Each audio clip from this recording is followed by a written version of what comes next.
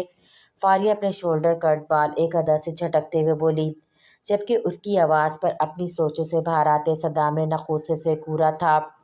میں بھی اسی انتظار میں ہوں کہ کب یزدان ٹھیک ہو اور پہلی فرصت میں ہی میں تمہیں اس کی زندگی سے باہر پھینکواؤں۔ صدام ہی جانتا تھا کہ وہ کیسے اس لڑکی کے سامنے ضد کر کے کھڑا ہے۔ شاید تم بھول رہے ہو میرے دوست، یزدان سنتا سب کی ہے پر کرتا صرف اپنے من کی ہے۔ تمہیں کیا لگتا ہے تمہارے کہنے پر وہ مجھے چھوڑ دے گا؟ کبھی نہیں، چاہے تم اس کے کتنے بھی قریب کیوں نہ ہو، وہ تمہاری بات پر کبھی یقین نہیں کرے گا جب تک خود اپنی آنکھوں سے نہ دیکھ لے۔ میں خود چاہتی ہوں وہ جلد ٹھیک ہو جائے، اصل مزہ تو تب آئے گا۔ فاریہ صدام کے غصے کو مزید ہوا دیتی اسے چیلنج کرتی وہاں سے نکل گئی تھی۔ دھوکے باز لڑکی، اب بھی اسی امید پہ بیٹھی کہ یزدان اسے اپنائے گا۔ اب مزید میں تم جیسے لوگوں کا سایہ بھی یزدان پر نہیں پڑنے دوں گا، جو کہ اس کو اس کی حالت میں پہنچانے کے ذمہ دار ہیں۔ صدام خود سے بڑبڑاتا یزدان کے پاس جانے کے بجائے واپس پلٹ گیا تھا۔ اسے سعود سے اس دن کے متعلق بات کرنی تھی جو پچھلے 2 دنوں سے مسلسل میٹنگ میں مصروف ہونے ہی کی وجہ سے وہ کر نہیں پایا تھا۔ سر میں نے اس لڑکی کا چہرہ تو دیکھا تھا مگر یہ نہیں پتا کہ وہ کون ہے اور کہاں رہتی ہے۔ سعود کی پوری بات سن کر جہاں صدام بہت خوش ہوا تھا وہیں اس کے یہ بات بھی پریشان کر گئی تھی کہ وہ اس لڑکی کو ڈھونڈے گا کہاں جس کا کچھ دیر ہی یزدان کے سامنے رہنا اسے اتنی خوشی دے گیا تھا۔ اوکے تو پھر آج سے تمہاری ڈیوٹی ڈرائیونگ کرنا نہیں بلکہ تم اب روز صبح سے لے کر شام تک اس ہاسپٹل کے باہر بیٹھو گے، کیا پتہ پھر وہ اس ہاسپٹل آ جائے۔ صدام کی بات پر سعود نے ہانکوں کی طرح اس کی شکل دیکھی تھی۔ اسے اب تھوڑا تھوڑا شک ہونے لگا تھا کہ اس کے ایک صاحب کے ساتھ ساتھ یہ دوسرا صاحب بھی پاگل ہو چکا ہے۔ پر سر میں وہاں کب تک بیٹھوں گا؟ سعود نے آخرکار ہمت جمع کرتے سوال پوچھ ہی لیا تھا۔ 1-2 ہفتے میں اپنے طریقے سے بھی کچھ پتہ لگوانے کی کوشش کرتا ہوں۔ آخر وہ لڑکی تھی کون؟ صدام کے لیے جہاں یہ بات خوشی کا باعث تھی وہیں وہ کافی حیران بھی تھا کہ آخر ایسی کون سی لڑکی ہے جو اس کے دوست کے لیے اس قدر اہم ہے، کیونکہ وہ تو یزدان کی زندگی کے ہر پہلو سے واقف تھا۔ پھپھو آرام سے کر لینا، درد ہو رہا ہے۔ پریشا اپنے بالوں پہ ہاتھ رکھتی ذرا سا چہرہ موڑ کر بیچاری سی شکل بنا کر حرمت کو دیکھتے ہوئے بولی، تم سر ایک جگہ پر رکھو، جب ادھر ادھر گھماؤ گی تو درد تو ہوگا نا۔ حرمت نے اسے ہولے سے ٹپکتے اس کا سر ایک بار پھر سیدھا کیا۔ بلال اور رقصہ کے 2 بچے تھے، 12 سال کی پریشا اور 11 سال کا فصیح۔ حرمت کی دیکھا دیکھی پریشا نے بھی اپنے بال لمبے ہی رکھوائے ہوئے تھے اور روز وہ حرمت سے اسے اپنی طرح کے بنائے ڈفرینٹ ہیئر اسٹائل بنانے کی ضد کرتی تھی مگر ٹک کر بیٹھنا اسے آتا ہی نہیں تھا۔ آج بھی کچھ ایسا ہی ہو رہا تھا۔ حرمت پچھلے 1 گھنٹے سے اس کا ہیئر اسٹائل بنانے میں ہلکان ہو رہی تھی اور وہ تھی کہ اسے آرام ہی نہیں آ رہا تھا۔ میری توبہ، جو آئندہ تمہارے بالوں کو ہاتھ بھی لگایا تو پاگل کر کے رکھ دیا تم نے مجھے۔ حرمت اس کی پونی باندھتی تنگ آتے ہوئے بولی، پیاری پھپھو یہی بات آپ پچھلے 1 مہینے سے بول رہی ہیں۔ پریشا نے ہنستے اس کا مذاق اڑایا تھا جس کے جواب میں حرمت سے ملنے والی گولی پر وہ فوراً سیدھی ہوئی تھی۔ اچھا چھوڑیں، منہ ٹھیک کریں، آپ کو پتہ ہے صبا خالہ کی شادی کی مووی میں آپ کتنی پیاری لگ رہی تھی، سب نے آپ کی بہت تعریف کی ہے۔ آپ کو دکھانے کے لیے ہی میں ان سے مووی ساتھ لے کر آئی ہوں، آپ بیٹھیں میں ابھی لے کر آتی ہوں۔ پریشا تھی تو چھوٹی مگر اس کی باتیں چھوٹوں والی بالکل بھی نہیں ہوتی تھیں۔ وہ ایک طرح سے حرمت کی بیسٹ فرینڈ تھی۔ حرمت اپنی ہر بات، ہر پرابلم اس سے شیئر کر کے دل کا بوجھ ہلکا کرتی تھی اور کبھی کبھار تو پریشا اسے بہت مفید مشوروں سے بھی نواز دیتی تھی۔ اوکے دادی اماں لے آؤ، اگر میں نے نہ دیکھی تو تم نے کون سا مجھے چھوڑنا ہے۔ حرمت اس کو ایکسائٹڈ ہوتا دیکھ کر مسکراتے ہوئے بولی، جس سے پریشا بھاگ کر اندر سے سی ڈی اٹھا لائی تھی۔ یہ کیا ہے؟ یہ تم شادی کی مووی کی جگہ لگتا ہے بھائی کے آفس کی کوئی سی ڈی اٹھا لائی تھی، جلدی سے واپس رکھو، ایسا نہ ہو خراب ہو جائے۔ حرمت سامنے چلتی ویڈیو کو دیکھتے ہوئے بولی جس میں بہت ساری بلڈنگز کی کنسٹرکشن دکھائی جا رہی تھی۔ او نو پھپھو، آج پاپا کے ہاتھوں میری پٹائی کنفرم ہے۔ پریشا سر پر ہاتھ مارتی صوفے پہ ایک جانب ٹک گئی تھی۔ کیا مطلب، پھر کوئی گڑبڑ تو نہیں کر دی تم نے؟ پریشا کی اڑتی رنگت دیکھ کر حرمت کو لگا تھا کہ شاید پھر کوئی بڑا کارنامہ سر انجام دے چکی ہے۔ وہ کل رات کو پاپا کی ٹیبل سے ہی سی ڈی اٹھا کر میں نے شادی والی رکھ دی تھی، دونوں سیم تھی۔ مجھے کنفیوژن ہو گئی اور لگتا ہے پاپا وہ سی ڈی اپنے ساتھ لے گئے ہیں کیونکہ وہاں ٹیبل پر اور کوئی سی ڈی موجود ہی نہیں ہے۔ بات کرنے کے دوران پریشا کا رنگ بالکل اڑ چکا تھا۔ او نو، اگر بھائی نے بھی غلط فہمی میں ہی وہ سب کے سامنے چلا دی تو کتنی انسلٹ ہوگی ان کی۔ حرمت پریشا کو گھورتی بلال کا نمبر ملانے لگی تھی۔ بھائی کال ریسیو ہی نہیں کر رہے، اب کیا ہوگا؟ حرمت بار بار کال ملاتی پریشا کو گھورتے بولی جس کا رنگ بالکل فک ہو چکا تھا۔ میں آئی کم ان سر؟ ہلکے سے نوک کرتے باس کی اجازت ملتے بلال اندر داخل ہوا تھا۔ آئے بلال صاحب، کہاں تک پہنچی آپ کی پریزنٹیشن؟ صدام بلال کو اپنے سامنے بیٹھنے کا اشارہ کرتے بولا، جی سر، سارا کام کمپلیٹ ہو چکا ہے، میں آپ کو یہی دکھانے آیا تھا۔ بلال فائلز اور باقی ساری چیزیں صدام کے سامنے ٹیبل پر رکھتا مؤدب لہجے میں بولا، ویری گڈ، آپ کی یہی بات بہت پسند ہے مجھے بلال صاحب، وقت سے پہلے آپ کا کام ریڈی ہوتا رہتا ہے۔ صدام کے ستائشی انداز پر بلال ہولے سے مسکرا دیا تھا۔ بلال کے فرشتوں کو بھی علم نہیں تھا کہ وہ پریزنٹیشن کی جگہ اپنے باس کو کیا تھما چکا ہے۔ اور ہاں بلال صاحب، سیکرٹری کے لیے کل انٹرویوز لینے تھے نا آپ نے، ان کا کیا بنا؟ اچانک یاد آنے پر صدام نے واپس جاتے بلال کو آواز لگائی تھی، جی سر، وہ کل ہی احمد صاحب کی سربراہی میں پینل نے کچھ انٹرویوز کر کے سیکریٹری اپائنٹ کر لی ہے۔ اگر ابھی ملنا چاہتے ہیں اپنی سیکریٹری سے تو میں بھیج دیتا ہوں۔ بلال نے تصدیق سے جواب دیتے آخر میں سوالیہ انداز میں صدام کی جانب دیکھا تھا۔ جی بھیج دیں۔ صدام نے موبائل پر آتی کال کو دیکھتے بلال کو جواب دیا تھا، جس پر بلال اسے موبائل پر مصروف ہوتا دیکھ کر اسبات میں سر ہلاتا باہر نکل گیا تھا۔ صدام کال پر مصروف تھا جب دروازہ نوک ہونے پر اس کی اجازت پر کچھ سیکنڈ بعد اندر داخل ہونے والی ہستی کو دیکھ کر ایک پل کے لیے وہ حیرت میں مبتلا ہوتا فون پر بات کرنا ہی بھول چکا تھا۔ وہ تو اپنی سیکرٹری کے طور پر آفس میں کام کرتی باقی لڑکیوں کی طرح ہی کوئی ماڈرن لڑکی تصور کر رہا تھا، مگر اس کی نظروں کے سامنے تو اس کے بالکل برعکس منظر تھا۔ سیاہ کپڑوں میں اور سیاہی بڑی سی شال میں خود کو لپٹے صدام کو وہ کوئی ڈھری سہمی سی مڈل کلاس لڑکی لگی تھی، جس سے اپنے وجود کے ساتھ ساتھ اپنے چہرے کو بھی شال سے ڈھانپ رکھا تھا۔ صرف اس کے نرم دودیا ہاتھ اور سیاہ کاجل سے لبریز آنکھیں ہی شال سے باہر جھانک رہی تھی۔ سامنے کھڑی اپنی نیو سیکرٹری کو دیکھ کر اسے اپنے اسٹاف پر بے انتہا غصہ آیا تھا۔ ایسی لڑکی بھلا کہاں اس آفس میں سروائیو کر سکتی ہے، اور وہ بھی صدام کی سیکرٹری کے طور پر، جو کہ اس لڑکی کو دیکھ کر صدام کو بالکل ناممکن لگ رہا تھا۔ صدام نے بنا اس لڑکی کو مخاطب کیے ریسیور اٹھا کر احمد کو بلانا چاہا تھا۔ Good evening sir. سامنے کھڑی لڑکی کی پراعتماد آواز اور لہجے پر نمبر ڈائل کرتا صدام کا ہاتھ وہیں ساکت ہوا تھا۔ شاید اس لڑکی کو بھی صدام کی کیفیت کا اندازہ ہو چکا تھا، اس لیے اس نے بولنا مناسب سمجھا۔ صدام کی نظر اب ٹیبل کے قریب آتی اپنی سیکرٹری پر ہی ٹکی ہوئی تھی۔ Good evening, what's your name? Saddam نے ریسیور واپس پٹکتے پوری طرح سے اس لڑکی کی جانب متوجہ ہوتے سے اپنے سامنے بیٹھنے کا اشارہ کیا۔ نور عمل۔ وہ پورے کانفیڈنس سے صدام کے سامنے بیٹھی اپنی سیاہ آنکھیں اس کی آنکھوں پہ گاڑتی، جیسے خود سے ایک بار پھر اپنے پختہ ارادوں کو پورا کرنے کا عزم کرتے اپنے نام پر زور دیتے بولی۔ اس کے انداز پر صدام ایک پل کے لیے ٹھٹکا تھا۔ اسے یہ لڑکی کوئی عام لڑکی بالکل بھی نہیں لگی تھی۔ نقاب سے جھانکتی اس کی آنکھوں کا تاثر کچھ عجیب سا تھا۔ مس عمل، کیا آپ جانتی ہیں ایک سیکرٹری کی کیا کیا ڈیوٹیز ہوتی ہیں؟ صدام چیئر کے بیک سے ٹیک لگاتا بغور اس کے حلیے کی جانب دیکھتا بولا۔ وہ دل ہی دل میں اس لڑکی کو فارغ کرنے کا فیصلہ کر چکا تھا، کیونکہ اس کی سیکرٹری کو صرف آفس میں کام نہیں کرنا تھا، بلکہ اس کے ساتھ آفس سے باہر جا کر بھی میٹنگز، آفیشل پارٹیز اٹینڈ کرنی تھی، جو اس لڑکی کو دیکھ کر لگ رہا تھا کہ یہ کسی صورت نہیں کر پائے گی۔ یس سر، میں اپنی تمام ڈیوٹی سے واقف ہوں۔ اس سے پہلے بھی میں ایک آفس میں سیکرٹری کی جاب کر چکی ہوں۔ عمل کا لہجہ بہت ہی پختہ اور اعتماد سے بھرا تھا۔ اس کے انداز میں کسی قسم کی کوئی گھبراہٹ نہیں تھی۔ وہ سامنے بیٹھے شخص کے ارادے کہیں نہ کہیں سمجھ چکی تھی۔ پچھلی جاب چھوڑنے کی وجہ؟ صدام کو جیسے اس لڑکی کو فارغ کرنے کا ایک ریزن مل گیا تھا۔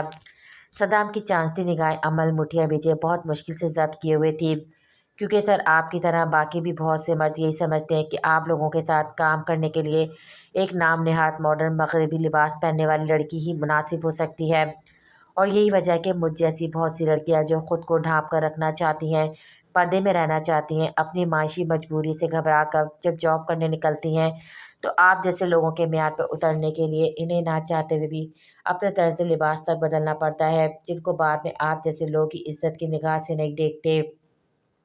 آئی ایم سوری، شاید میں کچھ زیادہ بھول گئی، مگر آپ نے ریزن پوچھا تھا تو میری پچھلی جاب چھوڑنے کا ریزن یہی تھا۔ میرے نیو باس کو میرا حلیہ پسند نہیں تھا، بالکل اسی طرح جیسے ابھی آپ کو پسند نہیں آ رہا۔ عمل کے جہاں الفاظ بہت سخت تھے، وہیں لہجہ بے حد نرم تھا، اور وہ ایسے بات کرتی تھی جیسے مقابل کے دل و دماغ پر کاری ضرب بھی لگا دیتی تھی، اور اس سے آگے سے ہاتھ پیر مارنے کے قابل بھی نہیں چھوڑتی تھی۔ عمل اپنی بات ختم کرتی صدام کے کچھ بولنے سے پہلے ہی خاموشی سے چیئر سے اٹھ گئی۔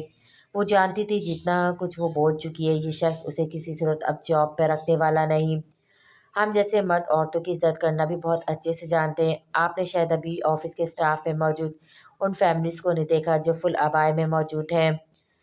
فیمیلز کو، عورت ہو یا مرد، ہمارے معاشرے میں عزت صرف اسی شخص کی جاتی ہے جو خود اپنی عزت کروانا جانتا ہو۔ مس عمل، آپ کی سوچ مردوں کے معاملے میں کچھ زیادہ ہی نیگیٹو ہے۔ اینی ویز، آپ اپنی جاب کنٹینیو کر سکتی ہیں۔ مجھے آپ کے حلیے سے نہیں اپنے کام سے غرض ہے، وہ بالکل ٹھیک ہونا چاہیے۔ صدام بھی اتنی آسانی سے کسی کی بات سننے والا بالکل نہیں تھا۔ اس نے بھی عمل کو اسی کے انداز میں جواب دیتے ایک طرح سے اس کی بولتی بند کر دی تھی۔ جبکہ عمل جو یہی سمجھی تھی یہ جاب اس کے ہاتھ سے نکل چکی ہے۔ صدام کی بات پر وہ حیران ہوئے بغیر نہ رہ سکی تھی۔ اسے یقین نہیں آ رہا تھا کہ ایک تو اسے اس حلیے کے باوجود جاب مل چکی تھی اور دوسرا اس کی تلخ باتوں کے باوجود اس شخص نے اسے جاب سے نہیں نکالا تھا۔ بظاہر اس نے خود کو بہت نارمل رکھا ہوا تھا مگر اندر ہی اندر وہ بہت خوش تھی۔ پہلی منزل اس کے لیے اتنی آسان ہوگی اس نے بالکل بھی نہیں سوچا تھا۔ عمل بنا مزید کچھ بولے فائل اٹھا کر خاموشی سے وہاں سے نکل گئی۔ اسٹرینج۔ صدام اس لڑکی کی کئی باتیں سوچ کر سر جھٹک گیا۔ اسے عمل کی باتیں بالکل بھی اچھی نہیں لگی تھیں جس نے بنا اس کے بارے میں کوئی انفو لیے اسے نہ جانے کن مردوں کی کیٹیگری میں شامل کر دیا تھا، مگر صرف اتنی سی بات پر جاب سے نکال کر وہ اس کی سوچ سچ ثابت نہیں کرنا چاہتا تھا۔ وہ سوچ چکا تھا اس دقیانوسی سوچ کی مالک لڑکی کو نکالے بھی صحیح تو صرف کام کی بنیاد پر، جسے پورے یقین تھا یہ لڑکی ایک ہفتے سے زیادہ اس کے ساتھ بالکل بھی نہیں ٹکے گی۔ صدام چاہنے کے باوجود اپنا دھیان سامنے رکھی فائلز پر نہیں لا پا رہا تھا۔ اس کا دماغ بھٹک بھٹک کر عمل کی باتوں کی جانب جا رہا تھا۔ آخر تنگ آ کر اس نے فائل بند کرتے گلاس وال سے پرے دیکھا تھا جس کے پار اس کی سیکرٹری کا چھوٹا سا آفس اس کی نظروں کے بالکل سامنے تھا۔ وہ لڑکی ہونس اسی طرح چہرہ نقاب سے ڈھانکے سامنے رکھی فائلز پر جھکی کام میں مصروف ہو چکی تھی۔ اس کے دودیا ہاتھ تیزی سے فائل پر چل رہے تھے۔ صدام کچھ دیر خاموش نظروں سے یہ سب دیکھنے کے بعد ڈرائیور کو کال کر کے گاڑی نکالنے کا کہتا اپنا بریف کیس لیتا آفس سے اٹھ گیا تھا۔ وہ سمجھ چکا تھا کہ ایک دفعہ اگر اس کے دماغ کی رو کام سے بھٹک چکی ہے تو اب اس سے ویسے کنسنٹریٹ نہیں ہونا پانا تھا۔